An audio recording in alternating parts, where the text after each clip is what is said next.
Broadcasting live, this is Racing Across America with Seth Merrow.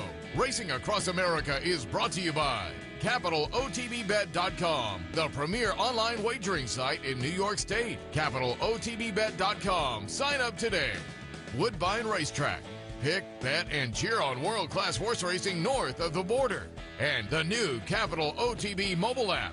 Wager anytime, anywhere. Download it free from the iTunes Store or Google Play.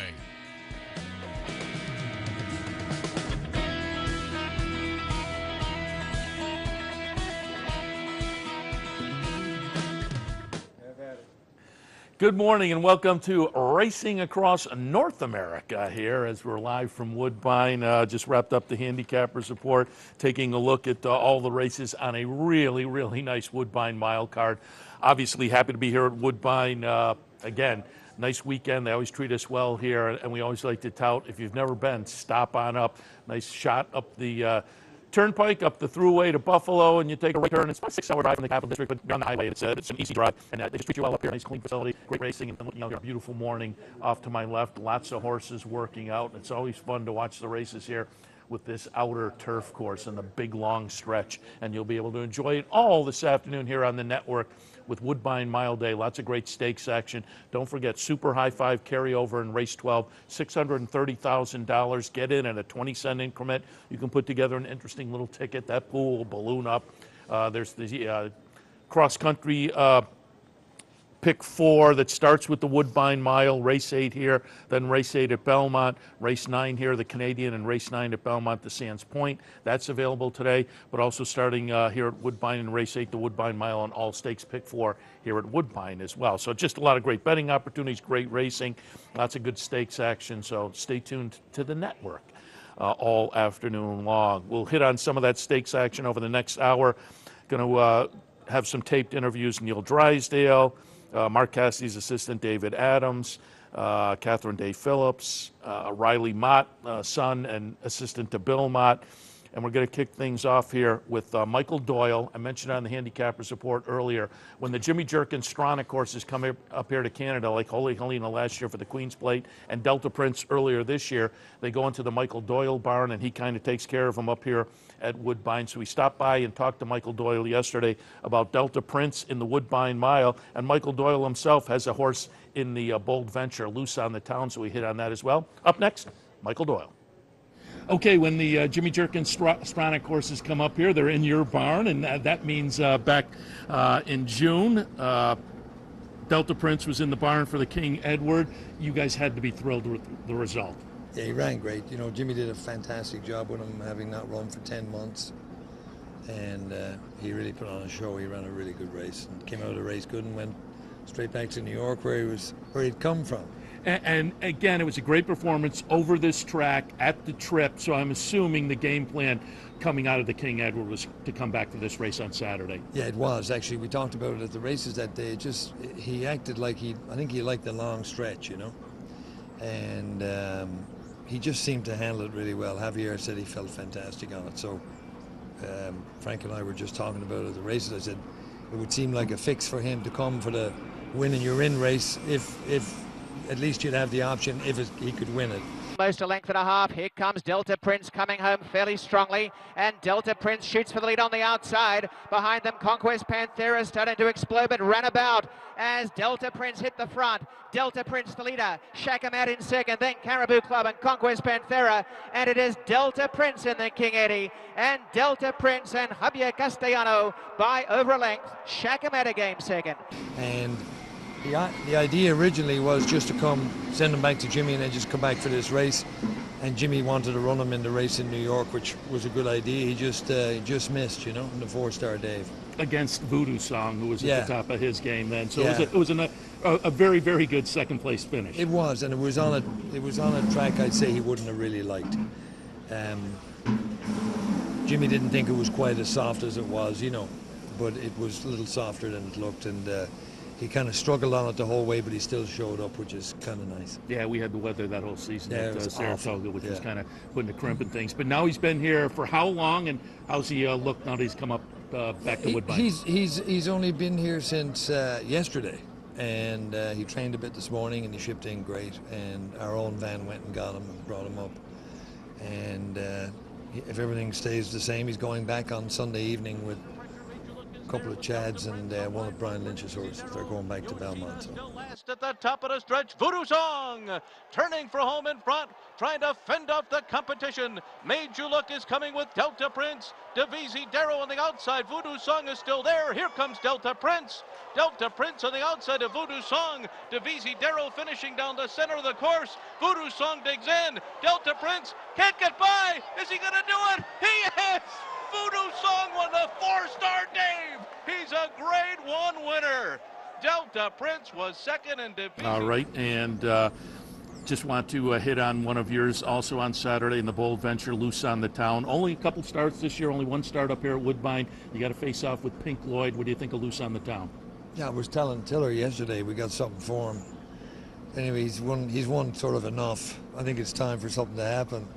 So that's more on the rib than anything, but him and I are good mates, so he's done a great job with that horse. He'd be hard to beat, but Loose on the Town, Jim Hill, I think Brian recommended he come up here, and Mr. Hill called me, and I was happy to have him, and came from their farm in Kentucky. And he had a few nice works here, and he ran. He got a little tired when he ran, and he's come back and worked very well. And you know, Javier, I was looking at his form. He's won quite a few races on him, so I hope it makes a difference. He's 20-1 in the program, and probably shouldn't be. Thanks to Michael Doyle for taking time to talk to us yesterday in the backstretch. Also caught up with and kind of interesting. It was only a week and a half or so ago. We had Riley Mott on with us closing day, had Mucho in that afternoon in the Hopeful, closing day up at Saratoga, and here we are 300 miles away, and we catch up with Riley Mott again. Got an update on Mucho, also an update on Hofburg, who's aimed to the Pennsylvania Derby, but up here at Woodbine in the Woodbine Mile, Good Samaritan goes back to the turf, Northern Dancer, Patterson Cross. We talked about both of those with Riley Mott up next. Woodbine Mile on Saturday up here. Good Samaritan comes out of a fifth in the Whitney, gets back to the turf. What was the game plan, the decision to come up with Good Samaritan? Well, I mean, he's had success over the turf in the past, especially here at Woodbine. I mean, he won the Summer Stakes as a 2-year-old quite impressively. He had good dirt form earlier in the year, as well as late last year. And I think we're just trying to change it up with him, try to get him a Grade 1. How long has he been in town, and how's he taken to the return to Woodbine? Arrived yesterday from Saratoga, and he shipped great. Everything's well, so we're very happy. And Joel Rosario sending Good Samaritan to the Breeders' Cup. What a nice win. Good Samaritan scores by about 2 lengths.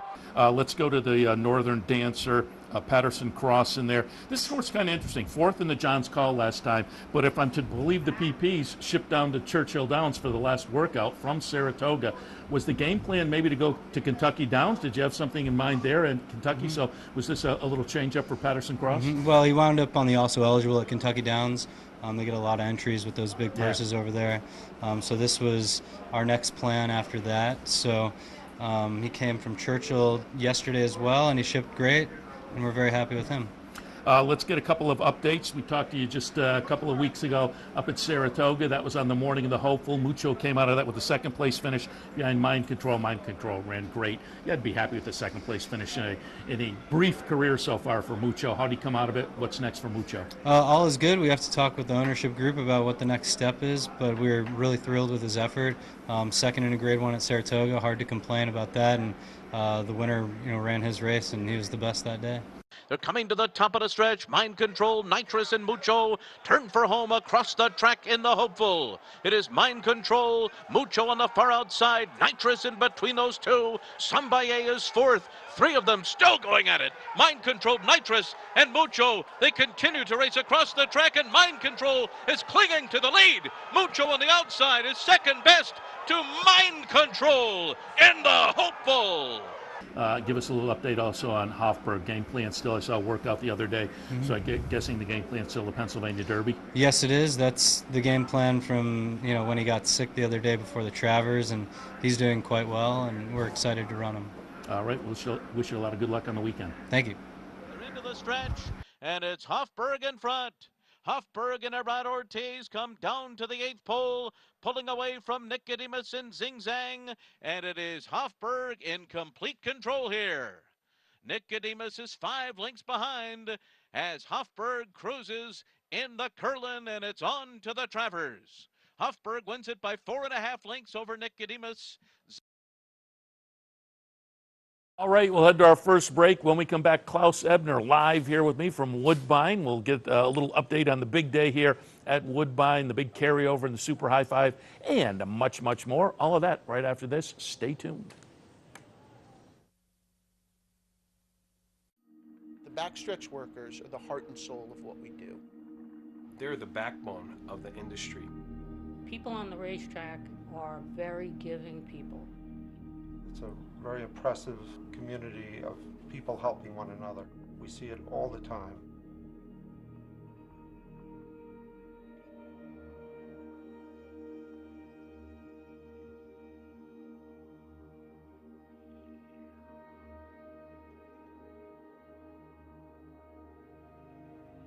Any help we need it, it's right there in their hands. It makes so much easier in the family to have somebody like Nathan to help them.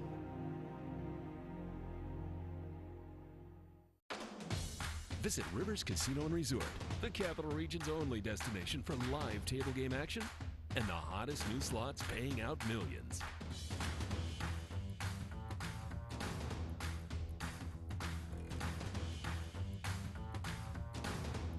And they're off. Horse betting is now at Rivers Casino and Resort with Capital off-track betting terminals and live tellers located just off the gaming floor at Van Slyck's. Get in on all the action at Rivers Casino and Resort.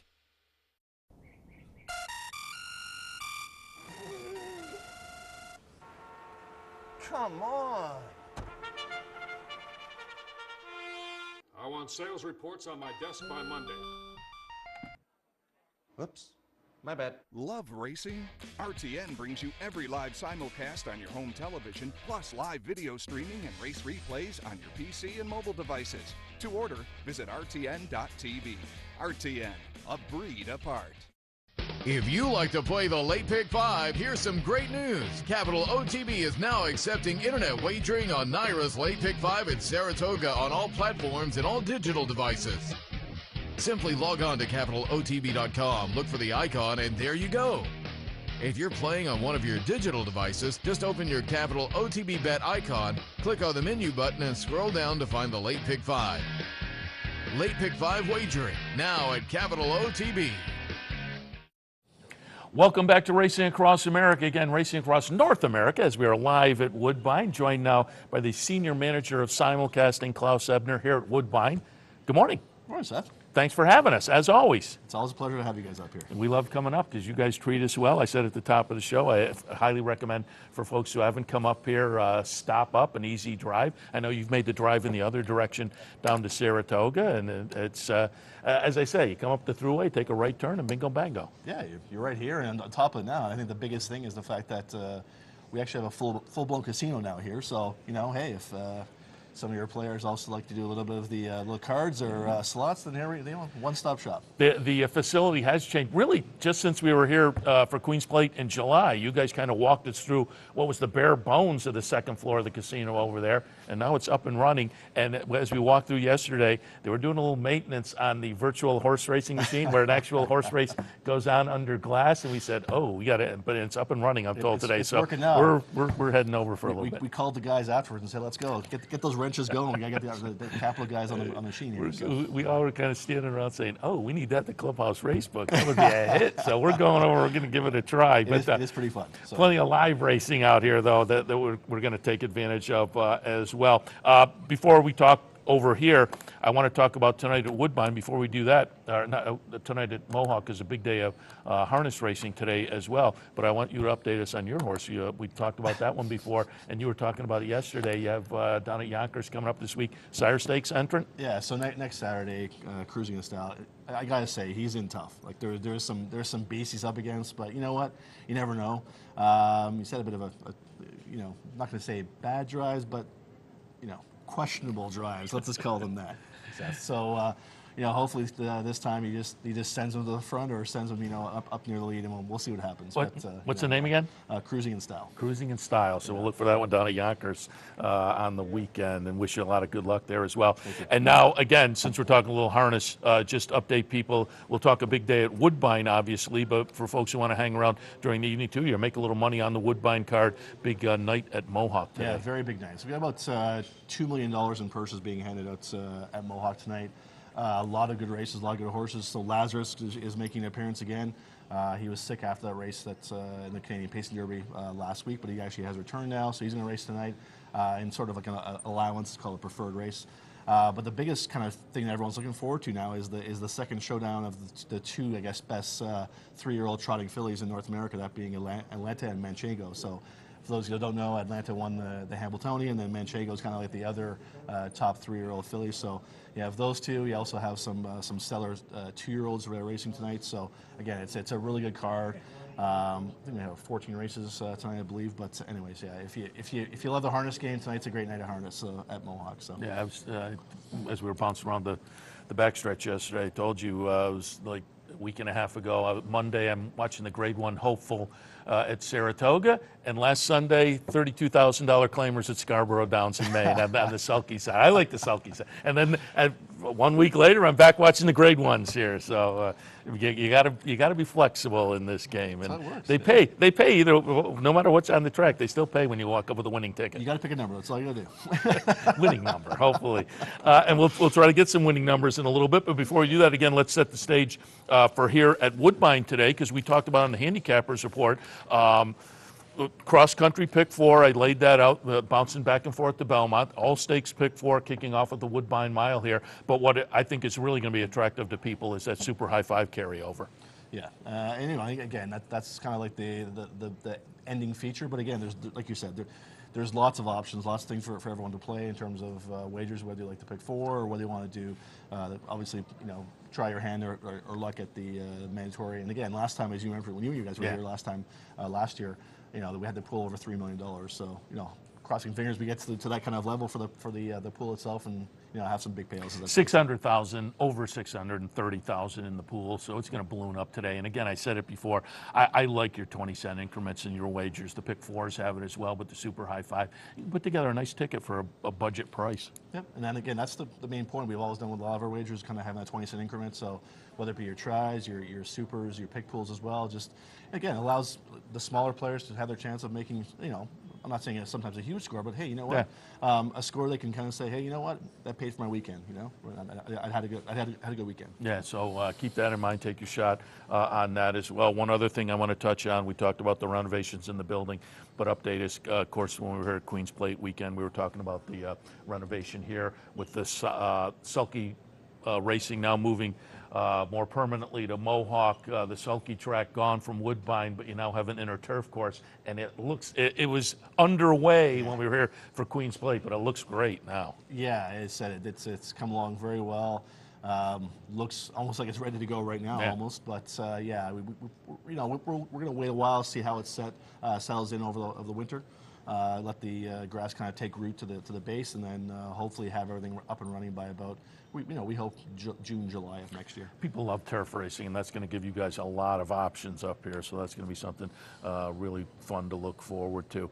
All right, let's take a look at some of the action and get some of your opinions this afternoon. And we'll start with the Woodbine Mile, because that is the highlight. We looked at it on the handicapping show a little bit earlier. I went 3-8-7-1. I thought Mr. Haverkamp would be a play or two. Just missed my mix, but I thought Delta Prince looked so good up here when we were here at Queen's Plate weekend in the King Edward. Talked to Mike Doyle, and he said after that race that was the game plan. Jimmy Jerkins then got down to Saratoga and thought, you know what, doing so well, let's take a shot. Met Voodoo Song when that one was just at the top of his game.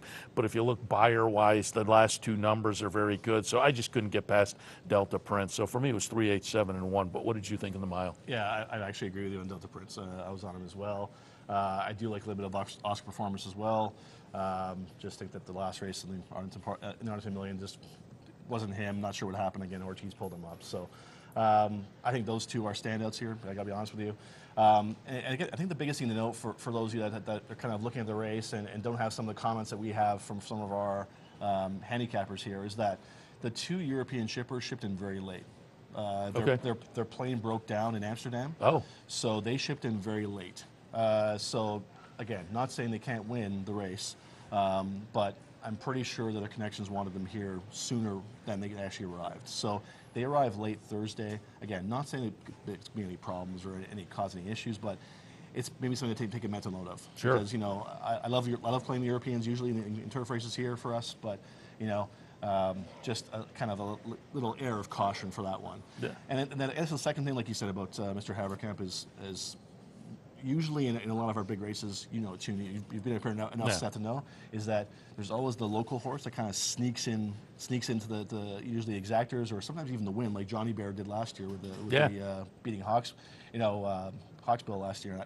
I was shocked because I was like, what the Johnny Bear of all horses, right?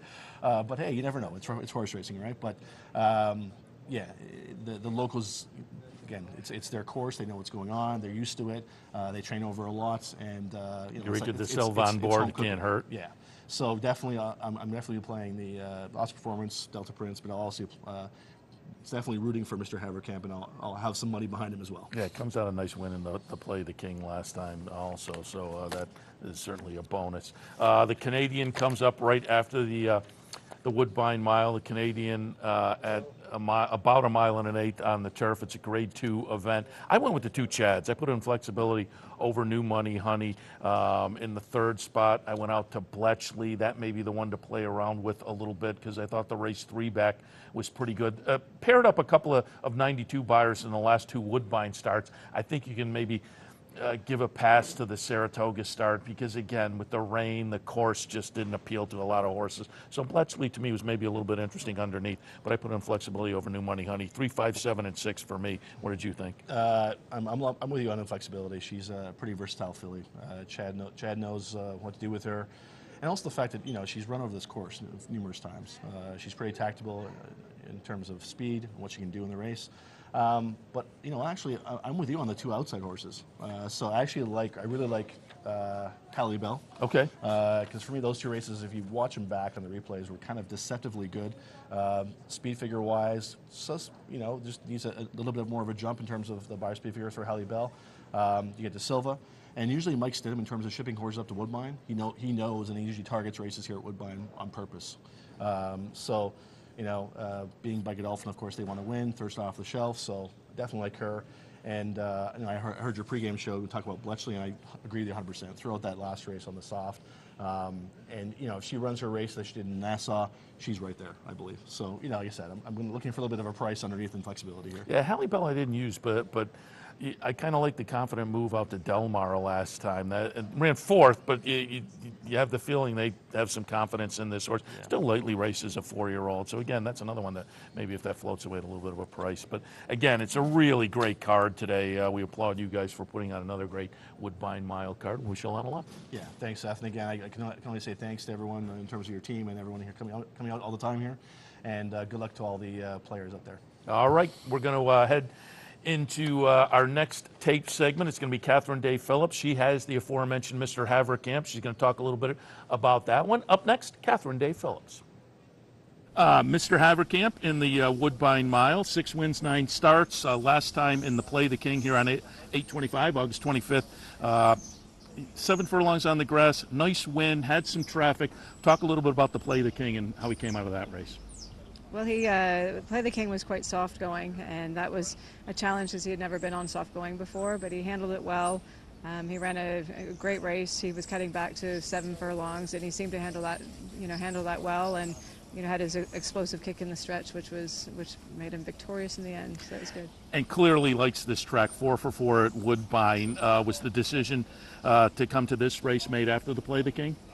Actually, after his first start this year, the steady growth, we had the option whether to stretch him out to 1.5 miles or aim for the mile, and we decided to stick with the mile, and that's where we ended up going to New York, and then on to the Play the King and here. So how's he coming into the race? He's good. He had a nice breeze on Saturday. Not a hard breeze, but a good breeze, and he's been doing well. I've been in Kentucky, so I haven't seen him. Today's the first day that I've seen him this week, but he's doing well. I was happy to see him. This is kind of a step up, right? Would you say? Grade 1 Woodbine Mile, and what's the confidence level? For sure. I mean, Oscar Performance is very formidable, very formidable, and I actually didn't know he was coming until the day before the entries. So it was not a welcome addition from my point of view. But I mean, I guess if he's going to want to compete with these kind of horses, then he's going to have to compete and see if he belongs with them. It's Mr. Haverkamp racing clear. Vanish down the outside. Mr. Haverkamp in front of Vanish. And then Sweet Little Man, and it's Mr. Haverkamp going away to win. Mr. Haverkamp onto the Woodbine Mile next. Mr. Haverkamp first, Vanish in the photo for place with Sweet Little Man. Let's talk about some of your other runners on the weekend. Maiden Special Weight event, race number 3 on Saturday, 7 furlongs on the turf. Fashion Brand was based out in California, but you've had him now for a while. What do you expect from Fashion Brand? I think she'll run a good race. She seems to have settled into Woodbine well. She's a very well-bred filly, and she looks very healthy. Her coat's in good order, and she's doing well. Coming up on Sunday in the Natalma, Artelina, am I pronouncing that correctly? Artelina, yes. Artelina, daughter of Artie Schiller, tries the turf, tries a mile, but a couple of nice starts so far, including the off-the-turf Maiden Breaker. Last time won that one by 11. How's Artelina coming to Natalma? She's doing well. She hasn't raced on the turf, but we breezed her on the turf last Saturday, and she had a very good breeze, and I think gave us some confidence, certainly, from that breeze, that she'll like it. 2-year-olds like this, you're always kind of experimenting, and so this, I'm assuming, a little bit of an experiment, distance and surface and whatnot. I think so. She's by Artie Schiller. I think she's bred for the grass, so it would be a natural that she would like it, and certainly what we saw on Saturday gave us the impression and the feeling that she'll handle it well. Hands and heels, Artelina skirts away at the top of the lane by about 7 or 8 lengths. And now to the outside, running on Petetra, no vacancy into third and Victory Sense. But Artelina has treated them with contempt, and down inside the final 16th is just jogging to the wire with a sizable margin. Artelina just coasts in, and so much left, and still won by about 10. Second is Petetra, no vacancy third, and a last position.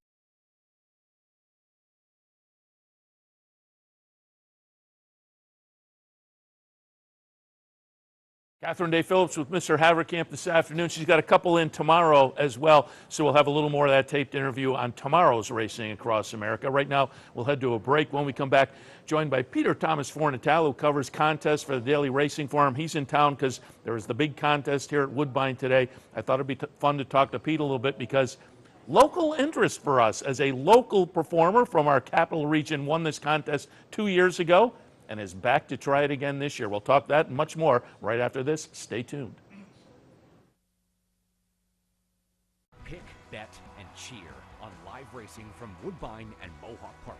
Thoroughbred and harness action. The wagers are just the beginning. Watch award-winning broadcasts covering both breeds, incredible battles contested over the most unique grass course in North America. Experience the full fields with over 130 thoroughbred and 160 live harness days. Get access to free handicapping material and join the ranks of Woodbine and Mohawk Park players from all over the globe. For more information, visit woodbine.com. What if there was a way to become a better horse player, to have a better knowledge of the game, to be more successful?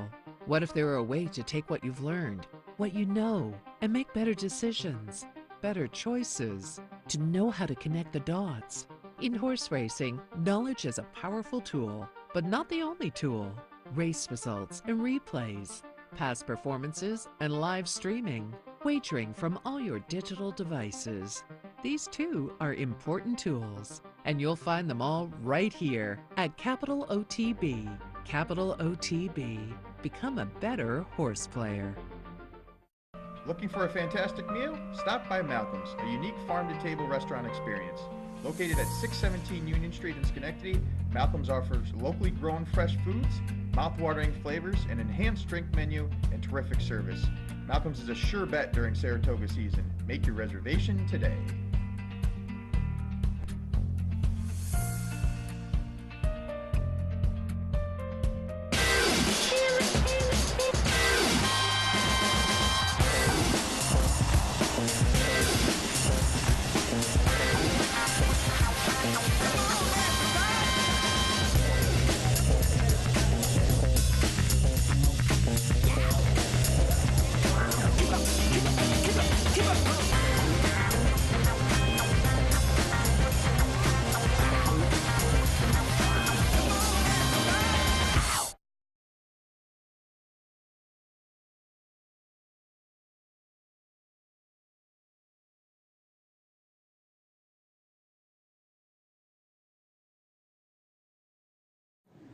Welcome back to Racing Across America, live from Woodbine. And not only is there action on the track, but there's plenty of action today back out paddock-wise with the tent, which used to be located down on the far end of the stretch, but with the build-up of the casino, it's now moved to the backside of the paddock, and that's where the big contest will take place today. And who better to catch up on contest action with than Pete Fornatal, who writes about it for the Daily Race Forum. Pete, good morning. Good morning to you, sir. Great to be here. Not our usual locale by the 7 furlong chute, but up in the Great White North at lovely Woodbine, which has quickly become one of my favorite race courses in the last few years. They treat us great up here. I mean, it's a fun, I said to on the handicapping show, it's a fun place to come to for people in our area. And I saw you had tweeted out for you, what, 4.5 hours door to door? Yeah, door to door from Brooklyn. I like that. Amazing, and just so easy, easier to get to than you know. And I love that little, even though it's a little illogical to some, I love coming into the city airport rather than coming into Pearson, just because it's like a commuter situation where you cruise right through the line. It's just so easy. And this place is famous for its VIP treatment, both of connections, but also horse players in the form of this Woodbine Mile Tournament, now in its 3rd year. Yeah, and we'll get into the tournament in just a second. Before we do that, I wanted to tee you up to talk a little bit about the wardrobe today. Oh, well, they're connected. You see, I've got the Turkish national team jersey on. When this contest started back in 2016, also a wager started between me and contest director Mike Eves. And the idea was basically if an American won the event, I would choose a jersey for him to wear the next year. If a local won, vice versa. So the first year, Don Chung, capital OTB guy, got the job done for me, and I made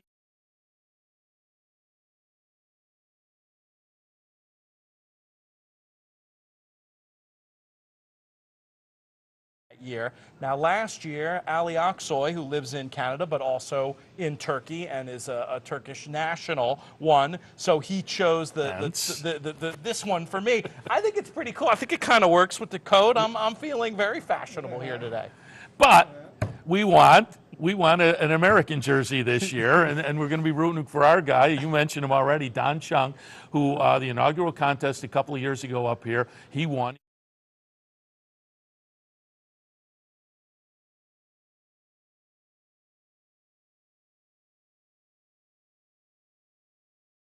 A fascinating down to the last couple of races contest that Don won a couple of years ago. And again, talk a little bit about Don and also the format of the contest. Well, that was a wild finish 2 years ago. In that article, I'll go ahead and tweet it out at Looms Boldly. It was a good object lesson in the type of game theory that you have to get into in these last races. Sometimes the right move to be aggressive. Sometimes it's better to grab a little bit and try to see out the trip and let others come off the bridle and fire and miss at you as you get to the line. Very often the case in a tournament like this.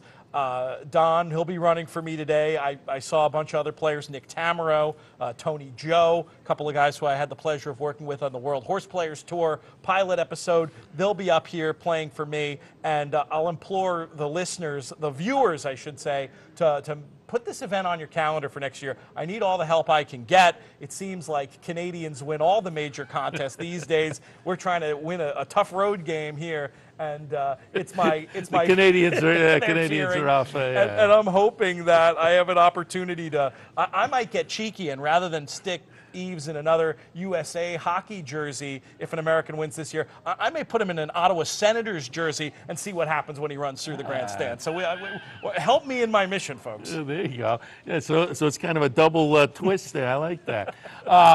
Talk a little bit about this contest in particular, because again, it's fairly new, $3,500 buy-in. But talk a little bit too, because as I read the Don Chung article from a couple of years ago, you made a great point. As these contests became popular within the past, I don't know, 5 or 6 years or 10 years, I guess, going back, there was some consternation that it was taking handle from the pools. But these live money contests, that has turned out not to be the case. In fact, you had some numbers, and again, that article from a couple of years ago, and I'm sure it's become even more prevalent, where these live money contests don't take money from the pool. They put significant money into the pools. Absolutely. I'd even dispute the premise. I do know that there are some who say that about mythical money contests. I still think even mythical money contests are great because they're forcing horse players in You're many handicapped, cases. yeah. Exactly. You're looking at Yeah. the races, you're gonna bet.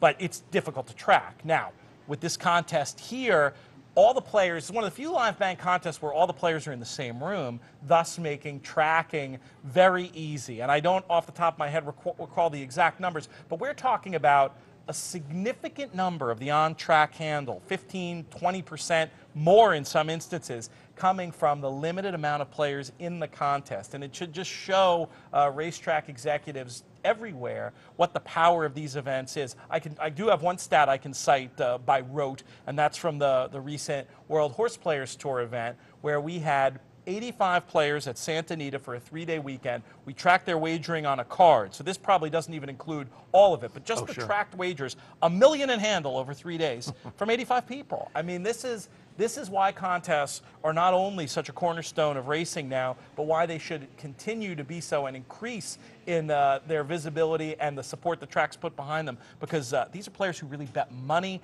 and contribute golden dollars that everybody in the industry can benefit from. Yeah, I was amazed when I looked at the percentages that you quoted, the BCBC contest, the percentage that goes into the Breeders' Cup handle through the contest players. It's just phenomenal. And again, I tout contests. Unfortunately, I don't have enough time to play as many as I would like, but you have to think a little bit differently, as you alluded to. You get down to the end of the contest, and if you're contending, then you really have to start to strategize. They're a lot of fun, and if you haven't played, I'll give you a chance to tout the DRF contest, the tournament, DRF tournaments, because I pulled it up yesterday.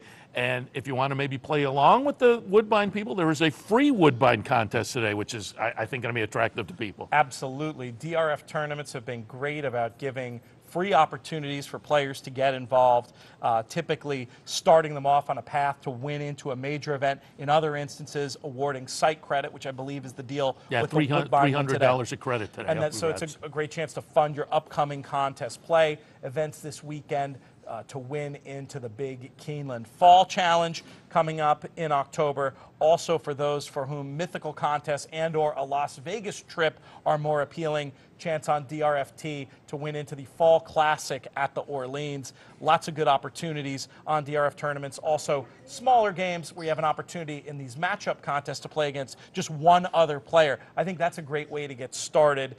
Pick one horse in every race, chart your progress throughout the day. You have a horse to root on, a horse to root against, and you can build your war chest that way and then plot a course to doing something pretty special in the contest world. Yeah, again, I looked last night. There was the free contest, $11 contest, $22 contest, up to $410, as you say, to get into that Keeneland. So there's all kinds of price points you can play. But the free contest today at Woodbine will be kind of fun, because you can maybe play along and see how you might have done out here if you were playing some Woodbine this afternoon. So again, check out the tournaments at DRF.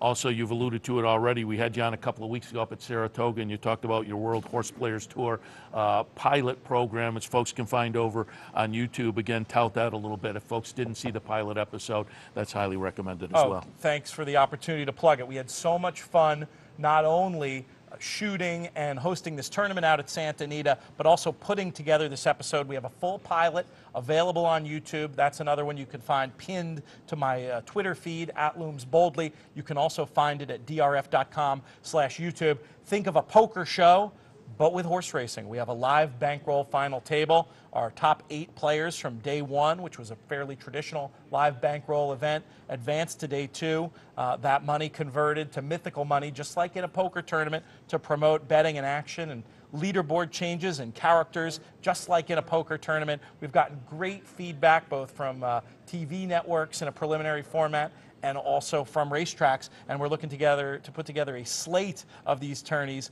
come 2019 and beyond. Who knows, there might even be one here at Woodbine. And I think it's a great idea, and if you haven't seen the pilot, go check that out. And before we let you go, I'll let you tout again, because we talked about it at Saratoga, and there was some good feedback. I had people say, hey, thanks for bringing that up. I saw some good feedback on Twitter. Your interview with everybody's favorite Harvey Pack. Oh, thank you. And I got a chance to write about that, partially inspired by the conversation we had, writing about my own history with Harvey, starting off at Ciro's with one of my first paid gigs in racing, being the guy at the side of the stage who pointed to Harvey when it was time to talk. And Harvey's just been a tremendous mentor. We had the opportunity to work on the book, May the Horse Be With You, together. Signed copies still available. And then had a chance to film a series of interviews at the beginning of the summer. They're all available, drf.com/YouTube. I'll also make sure that I'll send it around again on Twitter, the piece that I got to write about him. And of course, when I sent it to him and was curious to get his reaction and got a typically sardonic response, glad to see you're still dining out on me after all these years, but I'll still go to lunch with you next week. Love Harvey. May the horse be with you. I love the program. We all got into the game that way. So again, check that out as well. Pete, got to wrap things up, but appreciate the visit today. And again, tell people to swing by DRF, check out your podcast as well over there. That's a regular feature at DRF, the tournament pages and whatnot, and have fun this afternoon. Thank you, my friend. At Looms Boldly, you can follow him on Twitter as well. All right, another tape piece, Robert Tiller. Pink Lloyd, last year's Horse of the Year, he's back this afternoon. Robert Tiller also has Circle of Friends coming up, so we talked a little bit about that one as well. Robert Tiller up next. All right, Pink Lloyd coming up in the Bold Venture. Before we just talk that race specifically, talk a little bit about this horse and just what he's meant to you. How often do you get a horse like this that rips off as many wins as he's done? 16 wins, 19 starts. Just talk a little overall about Pink Lloyd. Well, there's a lot of things to say about Pink Lloyd. He never raced till he was 4.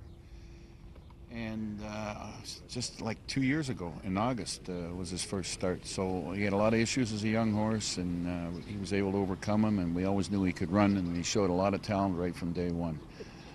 He's going in that race on Sunday in good order. He's got to carry 125 pounds, which is fair. I think he'll run really well. He always runs really well. He's won 13 out of his last 14 all stakes. So yeah, I think it'll be a long time before I see another horse like that, certainly up here. And sprinting, it's very hard to do. I'm curious because clearly he's talented, physically talented, but when a horse rips off this many wins, does he have a different mental aspect? Yeah, he loves to win. He loves to chase horses. He's really a horse that can come from anywhere in a sprint race. He can be last, he can be on the lead if the pace isn't there. He prefers to run at horses. So, I mean, that's the only time he got beat this year, but just everything went wrong. He broke really, really weird and kind of took off on the rail head-and-head speed duel, which is not his style. So that's why he got beat. And actually he came out of the race for the temperatures, too. Yeah. So, anyway, at the end of the day, he's a great horse. I love him to death. We love him to death. And he's just been a pleasure to have. And he just keeps doing it and doing it. Pink Lloyd hasn't got there yet. A length and a half away. Circle of Friends in front. And Circle of Friends, Pink Lloyd is going to get up. Pink Lloyd does it just when it mattered. Great performance. He's such a great horse, and we have a privileged sight here to see what is a 16th win. You have to be looking at him coming into the race very well. About a week ago, shaded 35 in the morning. Yeah, you know what? His workout the other day, I kind of want to blow him out. He trains on the training track here, and he just kind of hacks around the training track, and he got kind of wound up with the pony going to the pole. There's other horses out there, which is the same old story, and he went faster than I want him to go. But I don't think that'll be much of a factor. He's really happy, and he's in good order. And you mentioned it a little bit, and I'm just curious, give away 3 to 13 pounds with the 125 on Saturday. Is that a concern? No, he's won with 25 before. The only concern I have is the trip. You got to get a trip. When you're sprinting, you got to get a trip. And if he gets a trip, he'll win. Let's just quickly hit on a couple more horses if people are playing on Saturday. Race 2, maiden special weight. First called Silencium by Silent Name. Nice steady works going back to May. What do you expect from Silencium? He's a horse with some ability, and he should run really well. It's one of Mr. Stronach's, and this horse is trained well enough to run well in there, yes. Also coming up on Saturday, an optional claimer, Circle of Friends. Finished behind Pink Lloyd a couple of times in the stakes races, but seems really well spotted on Saturday, Circle of Friends. Yeah, he's eligible for that allowance condition now, and that horse is doing, I was not surprised with his last race. He won 4 in a row last year, including 2 stakes, and he's doing really, really well, really well.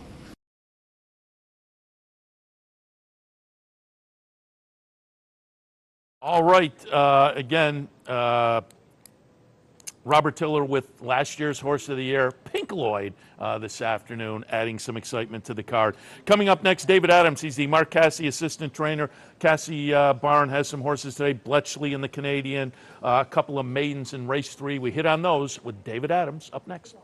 Guns Eclipse in front. They come for the home stretch in the Nassau. Second, Ghostly Presence. Griselle on the outside. Starship Jubilee is now darting through between them and down the outside. After them all is Bletchley, very wide, and Gianna's Dream. Many chances. Starship Jubilee and Negon's Eclipse.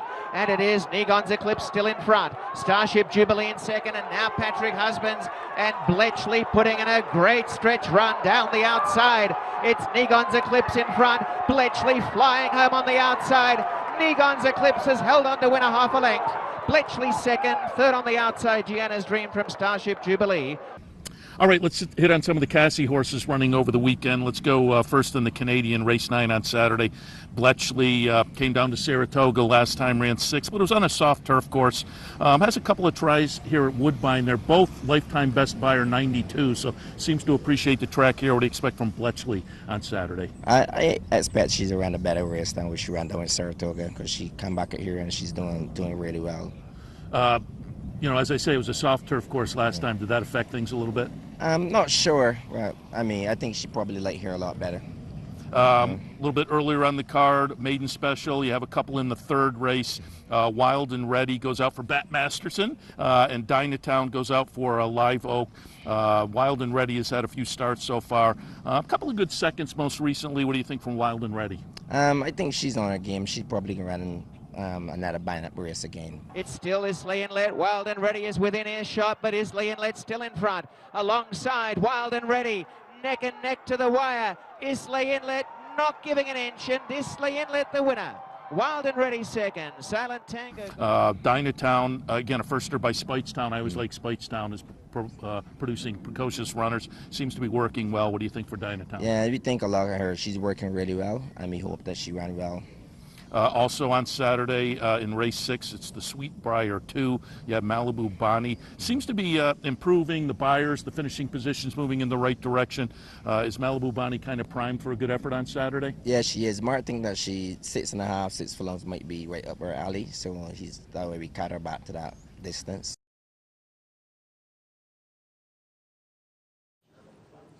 We'll hear more from David Adams tomorrow. They have some stakes also. They have some horses also in the 2-year-old stakes, then the Talbot in the summer on Sunday. So we'll hear more tomorrow from David Adams. Up next, Mary Motion, exercise rider for the Graham Motion stable.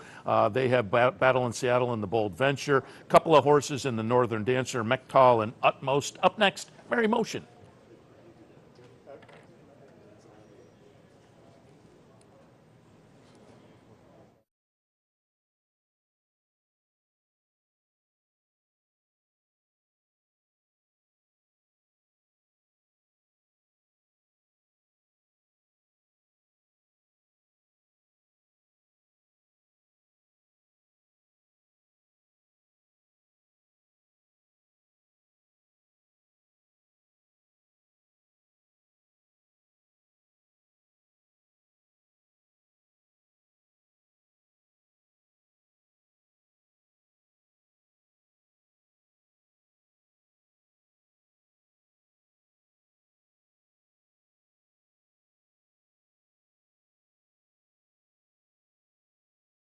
All right, sir, there are some motion horses running on the weekend. Let's touch on the Bold Venture, Battle in Seattle. Saratoga last time, early in the meet, ran 8th. Needs a rebound off of that effort, obviously. How did Battle in Seattle make the trip up here to Woodbine? What's expected on the weekend? He's made the trip up really well. He galloped for the first time this morning. We arrived yesterday early in the morning, so he's kind of just spent the day resting yesterday. This morning he was really happy to go out and gallop around there. He feels great. We're really excited for him to run tomorrow. So. And I'm guessing the game plan out of Saratoga was to head up here, or was this a decision that was made more recently? I think this was a plan, yeah. So. All right, and let's touch on the Northern Dancer. You have a couple of entrants in there. Mektal Mektal comes in out a good second, and then Nijinsky here back in July. Talk a little bit about Mektal and how he's coming into the weekend. He's coming into the weekend great, and he's been working at home really well. We're also very excited for him. He was the same this morning. Galloped, had a nice mile and a half gallop this morning. He felt great. So we're really excited for him, as well as Utmost. 1.5 Vittoric and Mektal the rail, still at the back. Pumpkin Rumble and Seeking Albert. They turn for home and 'Tis a Slam in front. Bangkok within a half a length. Final copy the outside. Johnny Bear gets a split right through the centre, and down the outside coming is Mektal, but 'Tis a Slam's in front. Tackled by Johnny Bear, and down the outside coming a final copy and Mektal. Alan Garcia and Mektal flying now. 'Tis a Slam in front though. Johnny Bear, Mektal on the outside, but they're not getting 'Tis a Slam. 'Tis a Slam on the inside. 'Tis a Slam has won the Nijinsky Gate to Wire. Mektal second, Johnny Bear. And Utmost also, and he comes out of a win in the Sky Classic. Yeah. That obviously has to boost the confidence getting a win over the track. Yeah. How does Utmost come in? He's great. He's great. We're just, keeping him fresh, fresh enough for the race, and he should run well. We're excited for both of them. So. All right. We wish you a lot of good luck on the weekend. Thank you so much. Racing in the Sky Classic, and they came out pretty evenly. Back to the tail early is Drumcliff, and going up is 'Tis a Slam on the outside for the early lead. 'Tis a Slam in front. The widest runner is Utmost in the center. Black Sea, Seeking Albert is over on the inside, and Drumcliff a little wider now at the back. 'Tis a Slam in front and goes out to lead by 2 lengths in second position. Utmost back to third. Seeking Albert on the outside forward is Black Sea and improves to third position. Seeking Albert a half away now fourth, and last of all is Drumcliff. So 'Tis a Slam out in front and is the leader by 2 lengths as they work up the backstretch. Utmost getting closer in second position. 1 length away third is Black Sea. Seeking Albert on the inside, and 2 lengths away last is Drumcliff. It is 'Tis a Slam and Utmost the top two. 1 1/4 separate the pair. A similar margin, Black Sea in third. Seeking Albert is fourth, and Drumcliff at the back. They're pretty much running in the order of their prices at the moment. And 'Tis a Slam, the favourite in front. Utmost right behind. Another couple to Black Sea. They have 6 furlongs to run. Seeking Albert pinching some ground on the inside. Drumcliff can't keep up at all and has dropped 12 lengths behind the field and wants to quit, and probably will. Out in front, 'Tis a Slam, 5/8 to run. This race has been a real test of when is anyone going to make a move. 'Tis a Slam, still a length clear. Utmost is right behind. Seeking Albert is third. And on the outside, Black Sea and Drumcliff is out the race. They come down the side of the track and out in front by about 3/4. 'Tis a Slam. Utmost strides up now. They've gone away by 2 as they come to the 3/8. Seeking Albert on the inside of Black Sea. 'Tis a Slam joined swiftly by Utmost on the outside. Utmost on the outer. 'Tis a Slam the rail. Utmost has the momentum here. 'Tis a Slam on the rail to fight back. And the final 2 furlongs, it's Utmost on the outside going away a little bit. 'Tis a Slam on the rail, not finding enough. They're well ahead. Then came Seeking Albert and Black Sea. But it is Utmost showing away by a length. Now 'Tis a Slam coming back a little bit. It's not over yet. Utmost in front, and 'Tis a Slam is rallying on the inside, but Utmost, with the utmost of performance pressure, has held on to win. Headed out to the paddock mid-afternoon yesterday as Neil Drysdale was schooling La Sardane. We talked a little bit about that one, also Vexatious and the Northern Dancer, and Neil Drysdale also as a runner in the stakes race this afternoon at Belmont Park. So we hit on all of those horses, and up next, it's Neil Drysdale.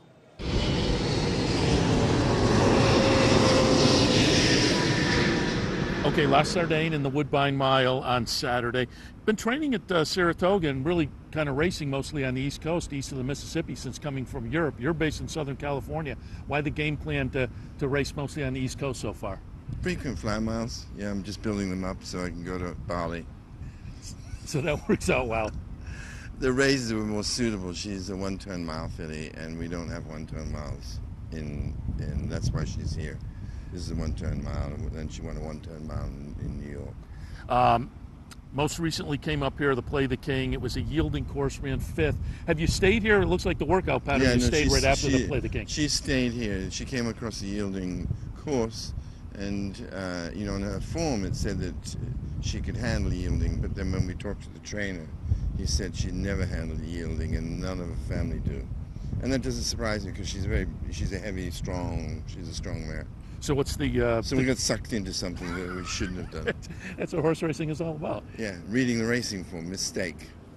La Sardane taken on by Thais as they come toward the top of the stretch. Padasusi's outside of them, feeling bossy, and Lido right behind them. And right behind those are Princess Gibraltar, who saves all the ground, and Indali, who comes up on the far outside. And now it is La Sardane on top by a length, but Padasusi is running at her.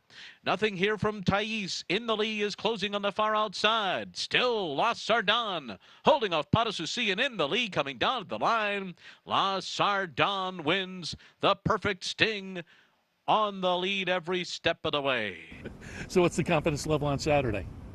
Well, the races are much stronger than anticipated. The last couple of years, I think Tepin scared everybody away. In the previous year, also Mark Cassie's scared everybody away. And so it's a little more, it's got more depth to it this year than I anticipated. Let's go to the Northern Dancer, Vexatious. Comes in good form, last couple on the turf. So what are you looking for in the Northern Dancer from Vexatious? Well, the reason we're running it there against boys is because we're trying to get points. And so if she can hit the board and then she gets points, then we can run her back and wherever the EP tail or whichever and try and get more points. And I see to get into the Breeders' Cup. Sure. I see you have Rafael Bejarano coming in. What was the game plan decision there to bring him up from California? Well, he won on Vexatious last time, and so, you know, he's going to be here anyway for Vexatious. And so, at the time, Pratt was going to be riding in Laurel, and then he switched from Laurel, and now he's on a filly for me in the Sands Point in New York. Vexatious is finishing gamely. Queen Blossom, Vexatious, beautifully timed by Rafael Bejarano. That was a masterpiece. Vexatious up to win it. Queen Blossom second. So again, what do you attribute your success here at Woodbine? Probably we brought up some very nice horses over the years. We brought some very nice horses here. And what was the game plan to decide to come to Woodbine? Again, you're based out in Southern California, but I assume that this time of year also makes a difference as to what the racing is out in Southern California. There is no racing on the grass in Southern California right now. It's in Los Alamitos. So there's the decision-making process. So yes, it's an elimination. You mentioned, you alluded to Saturday at Belmont in the Sands Point. You have California Gold Rush. A couple of nice wins in December and in Colonia. February. Then a layoff until the Del Mar Oaks Animosity goes on, leads it by a length and a half. Ms. Bad Behavior tracks from second. It Fool's Paradise on the far side. Ollie's Candy. Oh, taking a bad step was Animosity. Appears to be okay though. Animosity has recovered, but she did take a bad step. California. And so she should improve off that race. So, and if she runs well there, then she'd run in the Queen Elizabeth. California Gold Rush running on late. Fatal Bear down the centre. Fatal Bear is coming fast on the grandstand side. Fatal Bear, Ollie's Candy. Fatal Bear catching stride first stride. Fatal Bear perfectly timed up to win it. Fatal Bear to Ollie's Candy. California Gold Rush was third. And you know, we're located up in Saratoga. Obviously, everybody who watches our program, horse racing fans, they're familiar with your name. But give us a little background. Whenever I get a trainer on the show, I always like to get a little background. And as I looked up bio information, it was interesting. You graduated from the University of Barcelona. No, I didn't graduate. Oh. It was shut down by Franco. Killed some priests. I'm not sure if that was good or bad. And then I read you taught English as a second language, and then went into the horse racing game. So I'm assuming there wasn't really horse racing. No, I was in, I used to, when I was in the university, I was making my own way, so I used to teach English on the side, because I was at the University in Barcelona, in Spain. So I used to teach English on the side, but then I used to exercise horses in the morning early. But there was not a family background in horse racing, or was there? No, my background is hunting and show jumping, you know, fox hunting and show jumping is my background. So then what pulled you into the training game? I was living in Florida doing the Sunshine Circuit with the show jumping, and somebody asked me to look after a thoroughbred farm. They wanted to go on holiday. I thought, look at this. And the rest is history, as they say. Also read you spent some time with Charlie Whittingham. How was that? Yeah, I was his assistant for 4 years. Yeah. What'd you come away from that experience with? With everything, yeah. Everything. And one of the questions I've asked a lot of trainers, we do broadcasting from the backstretch at Saratoga, the whole meet, and I asked all the trainers I had on, what gets the juices flowing about being a horse trainer? What do you love about the profession? So what can I compare it? I have nothing to compare with. What can I say? All right, very good. And we wish you a lot of luck on Saturday. I'm going to need it. I'm 30 to 1 in one race and 15 to 1 in the other one. Knock them dead. So I'm going to need a lot of prep. I'm going to need a lot of help from up there, not from that airplane, but from something. Thanks. All right. Good luck. Welcome back to Racing Across North America as we wrap things up on this live from Woodbine edition. Don't forget, we'll be back here tomorrow at 8:30 for handicapper support, 9:30 for Racing Across America. A couple of nice 2-year-old stakes tomorrow, the Natalma and the Summer. Horses coming out of those races typically prove to be very interesting come Breeders' Cup time, so you want to tune in on Sunday as well. But a great card, obviously, this afternoon. Stay tuned to the network all afternoon for great Woodbine racing, highlighted by the Woodbine Mile. Again, 12th race today. There's the Super High Five carryover. It's a mandatory payout, $630,000. A 20-cent increment gets you in with a budget ticket. So play that Super High Five in race 12. Woodbine Mile kicks off a pick 4. That is a cross-country pick 4 with Belmont races, but also a all-stakes pick 4 here at Woodbine. Again, that kicks off with the Woodbine Mile race 8 here. Great action at Woodbine. Don't forget Clubhouse Racebook today. It is Woodbine Day at the Clubhouse Racebook. First 50 folks through the door get a bet voucher, a Woodbine cap, free PPs. That all happens with the doors opening up at 11 o'clock, 711 Central Avenue in Albany. And that same location tomorrow, NFL Sunday. Throughout the season, wear a jersey, you get in for free, put your name on the square. Giveaways, halftime, and final scores and whatnot. So great weekend at the Clubhouse Racebook, but here on the network as well if you're watching at home. Stay tuned all afternoon for great racing action here from Woodbine. And again, tomorrow morning, we're back at 8:30. Hopefully you enjoyed our thoughts this morning on the full card during the Handicappers Report and enjoyed some of the comments with the interviews we got yesterday and live here today as well. More of it happening again tomorrow at 8:30 for Handicappers Report. 9:30 for Racing Across America. In the meantime, enjoy the races this afternoon. Cash some tickets. See you back here tomorrow morning. You're watching OTB TV, a service of Capital Off-Track Betting.